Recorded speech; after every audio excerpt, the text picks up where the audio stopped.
What is special about the conflict in Ukraine, especially if you speak not just about the religion, but its role as well? Well, the conflict of Ukraine is special in two senses. It completely puts into question the whole project of building a Europe-wide peace and to put an end to the nationalist wars of the past. And so the fact that we can have a war within Europe means this is not only a problem for Ukraine, but it's a problem for all of Europe. Because if let's say, you could say, if the Russian project succeeds, then puts into question the whole project of European integration. So this is one. Second, it is also special because Ukraine is a very special country in the sense that if you will remember Huntington's class of civilizations, the boundaries between Orthodoxy and Christianity, Western and Eastern, cuts through Ukraine. So one solution, of course, is let's fortify these boundaries. Let's separate Ukraine. Orthodox Ukraine goes to Russia, Western Ukraine goes to Rome, and then Ukraine ceases to exist as a country. Maybe this will be a partial solution, but the long term, the more interesting solution is how can Ukraine be integrated as a nation that has both Catholic and Orthodox, and Orthodox that are themselves divided between Kiev Patriarchate and Moscow Patriarchate. And if Ukraine is able to solve this challenge and address this challenge, then it's a fundamental way of challenging the class of civilization thesis of Huntington. So how would you explain this complexity of Ukrainian From the religion? very beginning, as a sociologist, I've seen the public opinion polls and how it has changed. And I never accepted the thesis that a lot of people were putting at the beginning that Ukraine could not survive because the division between East and West was such there will be a civil war and Ukraine will split in two. Even Alexander Motel, I remember, used to defend this. I think that Ukraine is an experiment first. It is indeed a divided country. It was a divided country, but never as much as people said, and today is not a divided country anymore in the sense that you could say before every presidential election showed the division of the country. Half of the country voted for one candidate, the other half for the other candidate. But that's what happened in the US. Exactly, but and so you have polarization, but within a system that people recognize the rules of the game. Here the rules of the game themselves, I mean the fact is that Ukraine could have so many elections polarized and yet continue as a country without violence was positive. There were civil movements. There was a first mobilization against Kuzma corruption. Then came the Orange Revolution, a second mobilization. Then came the third mobilization, Maidan. There is a civil society in Ukraine that realizes that the transformation of the regime has not gone well enough into a really democratic transition. There's a lot of problem with the economic reforms in Ukraine, a lot of problems with oligarchic control of the economy, there are problems with the legal system. There is no real independent judiciary, and without an independent judiciary you cannot have really the fight against corruption and the fight against political also authoritarian methods, and therefore there is a lot of work to do.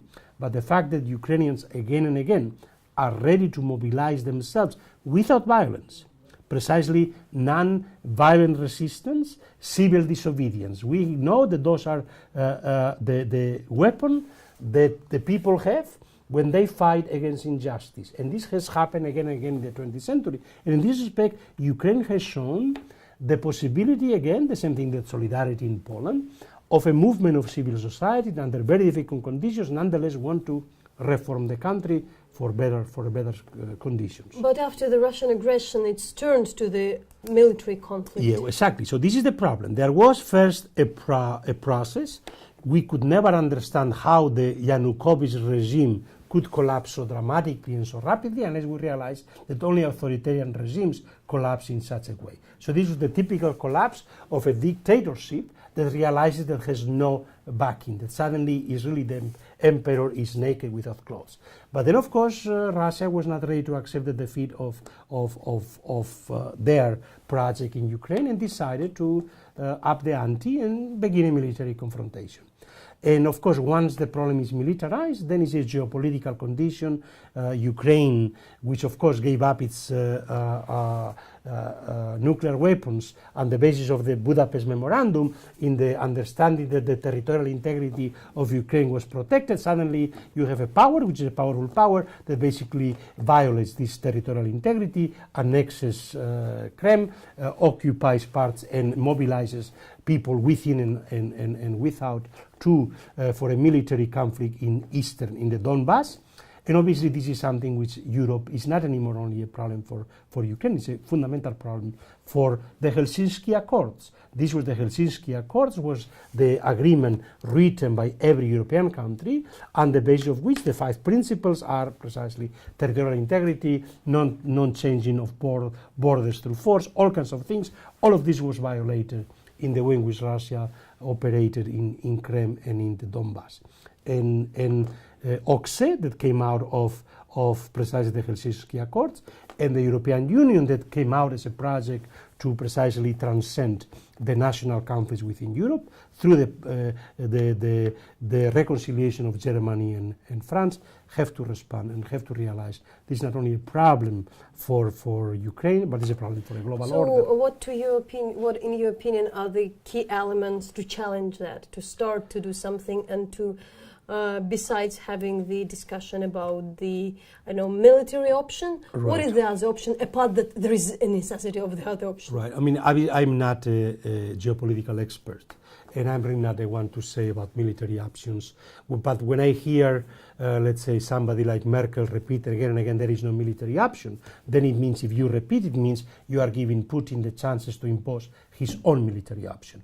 So there is no military option as a solution to the conflict, but at least to stop the humanitarian crisis today and to make sure that the military option of Putin aggression doesn't succeed. There has to be a counterforce, and Europe has to be the counterforce. If not militarily, then more seriously political, economic punishment to the military option that Putin prefers to use. And what would be the, you research and you know well the situation with the religion, so what is special about its role, both in the Maidan movement and, Well, especially about Ukraine are two things. One, Ukraine is the only country of Europe that has, if you wish, one could say, broken away from the European model of a national church with some religious minorities, and has so many religious groups competing with one another, has 4 national churches claiming to be the national church of Ukraine, and so it has adopted what could be called a model of denominational pluralism like the United States. So in this respect, this is the positive aspect of religion in Ukraine. There are so many churches competing with one another, 3 Orthodox churches, 1 Greek Catholic, Roman Catholics, 3 main Protestant groups, Baptists, Pentecostals, Lutherans, and then Muslim Tatars, Muslims, and Jews, and all of them were together at Maidan. And all of them participated in this mobilization, and rabbis and Protestant ministers and Orthodox priests and Greek Catholic priests, all of them were helping the people in Maidan, attending their spiritual needs, and then helping them when they were being wounded. So in a respect, the churches, the Ukrainian religious groups, acted the way Pope Francis said religious groups should act. They should leave the temples and go to the square and help the people in the squares. And this is what the good experience of Maidan. So this is the positive aspect of religion in Ukraine.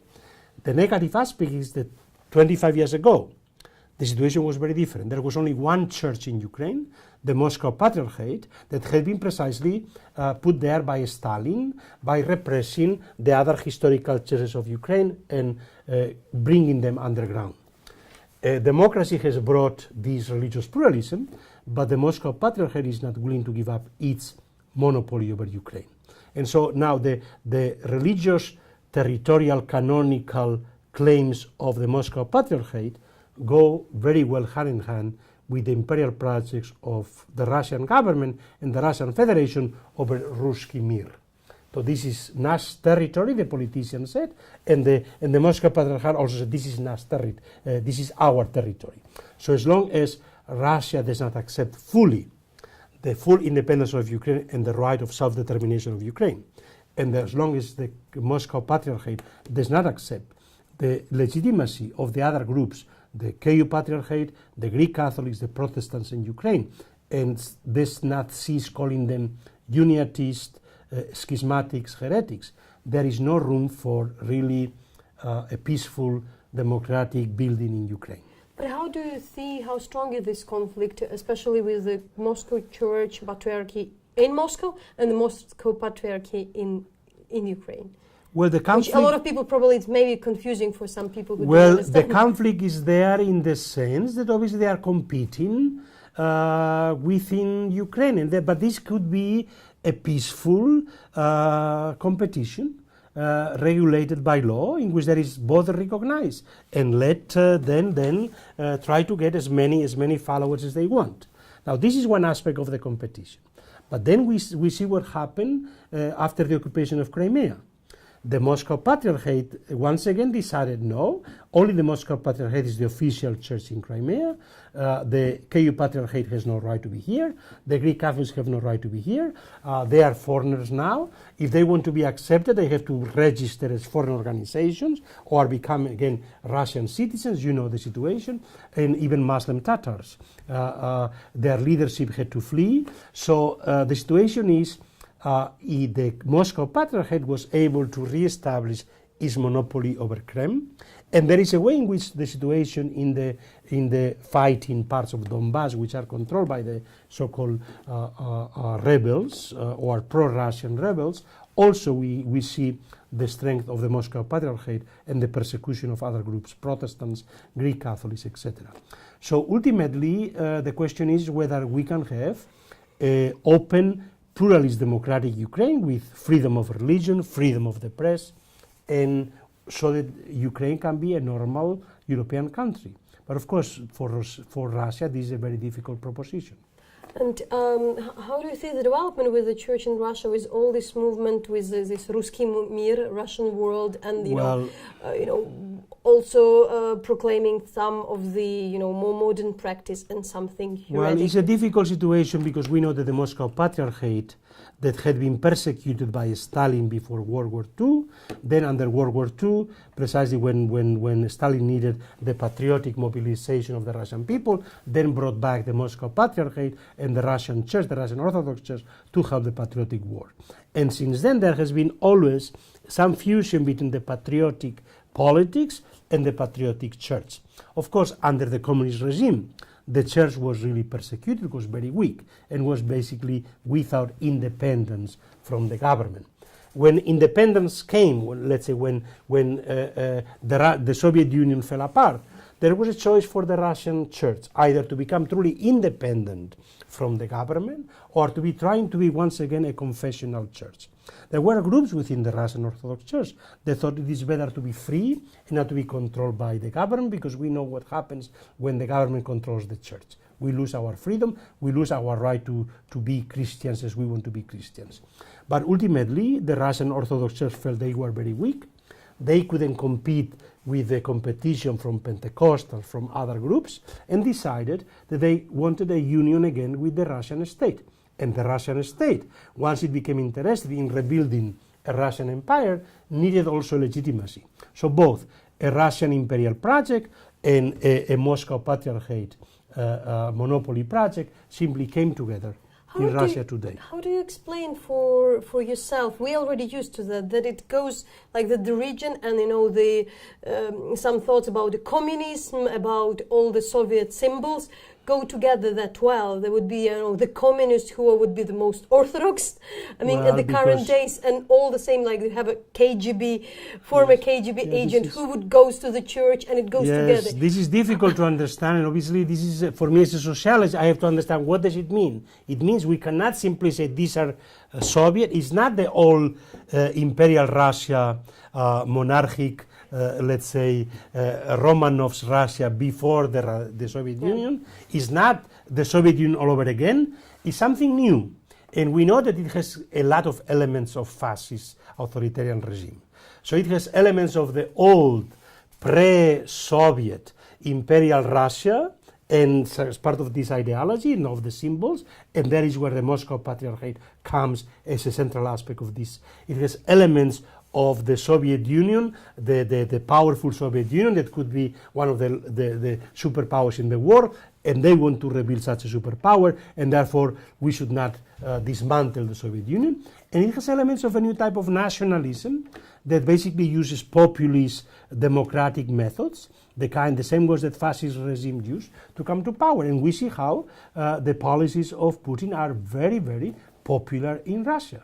He has a tremendous popular support in the same way that fascist leaders that were populist leaders had a lot of popular support. But intellectually it's very hard to get how the communism goes together with the monarch symbols. And yes, of course, it's very difficult. It's very difficult. That's why we need new categories, and we don't have really.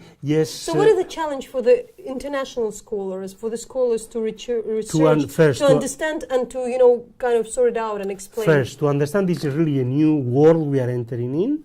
That the hope that somehow the whole world will be governed by the principles of the European Union and the kind of the Western principles under which the United Nations were built may not succeed unless we simply do something to stop this project. On the other hand, there is China, there is the Eurasia project as a dynamic of rebuilding a project of Russian against the United States, against the West. This element is there. And so in order to build a project against the West, you have to say the West is not really democracy, this is only a front, is really liberalism, is decadence, is the end of values. So you can build then a new kind of moral international in which, and this is the paradox, in which the regime Putin can go to Europeans, leftist Europeans, which still think have positively of the Soviet Union, and of very conservative Catholics and Christians that say, look, but this is a regime that is against abortion, against homosexuals. This is a good regime, not like our decadent liberal regimes. So yes, it is a new situation, and it's a new type of cultural war going on within Europe, and we have to be ready to understand what the challenges are. But in modern world, when you really speak, the religious is so often misused by the politicians during the election because it's easier to make people emotional about that, but often see that in the core of the conflict there are often the social reasons, the problems of the people on the ground. And what do you see, is the role of the religion and all this talks about the identity, about the culture, about is sometimes overestimated? It's overestimated and is both overestimated and underestimated, because we secular people, liberal people, have already argued, well, but religion is this thing. There are those things which are not religion, science and economics and politics and social and culture, and then there is religion. By doing that, you have already separated religion from real life, and religion is supposed to be this thing outside real life. And if you do that, then you are surprised when religion comes back and has claims on politics, on economics, on culture. Religion cannot be simply this thing separate from everything else, and for most religious people, their religion is part of their political life, their economic life, their social life. So we need to understand that religion cannot be simply marginalized and put into a private affair there. So it's going to be a very important element in public life, and we have to recognize that. But doesn't mean that we are going to accept the fact that the religion has a privilege over the public sphere, but therefore they have to simply accept the rules of the democratic game. So it's overestimated because sometimes we don't realize that actually other elements are there, and as you say, mobilize religion. But this is what politics all the time do. They mobilize all kinds of things for political purposes. And what do you think in this thing, what is also the key issues in such challenges, ISIS puts out together for the global community? Well, this is a fundamental problem precisely of global order. A fundamental problem because this is what globalization. We are entering a process of disintegration of the old, this is what the hunting this was all about, right? The old global order. You had first an order based on nationalisms, the Westphalian system. This led to World War I and then led to World War II. It was a disaster. And then we have a new global order based on the Cold War. And this fell apart, and then people thought that's it, the end of war. Now we have united. No, we have now a mess. We have a global mess, and we have to construct new structures, global structures, in which everybody finds that they have a voice, they have something to contribute to these global structures. And in this respect, there is an element there was an element, obviously, of arrogance on the part of the United States. Now it's the only superpower. And Putin can sometimes use very well, then I say, look, I'm only using the methods that the Americans use first somewhere else. And ISIS is saying, well, you know, the Americans have the right to come here and use violence in the Middle East. We have the right to use violence against them. So it's a very complicated process. And we have to realize that we all have to come to terms with a situation which nobody really controls.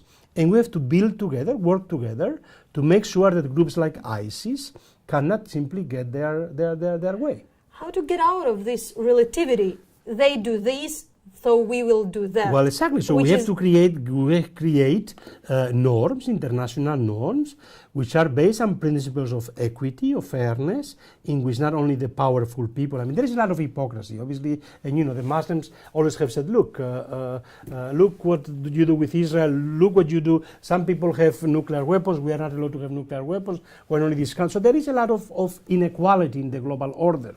And we all have a lot of new emerging powers that want to have more equal power. And we have to create structures. Is it a new kind of international bodies organization? Do you think that all the organizations like UN are a bit out of date? It's not out of date, but they have to be transformed into a more viable organization that respond to the new challenges. And so you have aspects to bring not only the five superpowers that won World War II to add other members to the Security Council. But the Security Council itself is not the solution. To give veto power to 14 countries will not be the solution. To add people that have veto power over the United Nations. So yes, we have to reform international institutions to create new ones. I don't think that we are working very well to create such international institutions. To sum it up, I still would like to go on. What would you think could be the there is a complex solution to the conflict between Russia and Ukraine, the conflict inside Ukraine,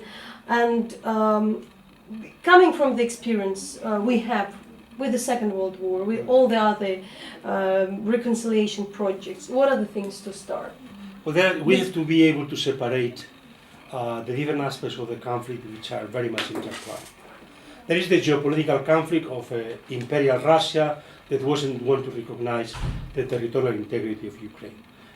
To this conflict, Ukraine cannot respond alone. It has to be a solidarity of the rest of European countries that want to create a European base on the Helsinki principles. So how to do it, I don't know, but I know that it has to be a European-wide solution to Russian abuse of power.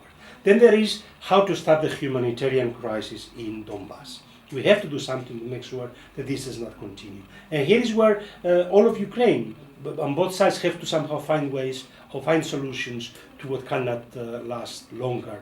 And so there is where this idea of reconciliation in the future and how to build trust between the parts which are in conflict.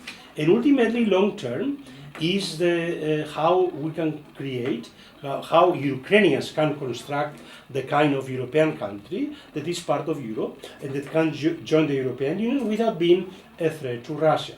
So there are different aspects of so how to reform Ukraine, how to democratize Ukraine, how to bring legal reform. Those are long-term problems. And who are these people who could start? Well, we are all in this together. We are living in a global war in which we all have to become involved in solving this, because these are collective problems for everybody now.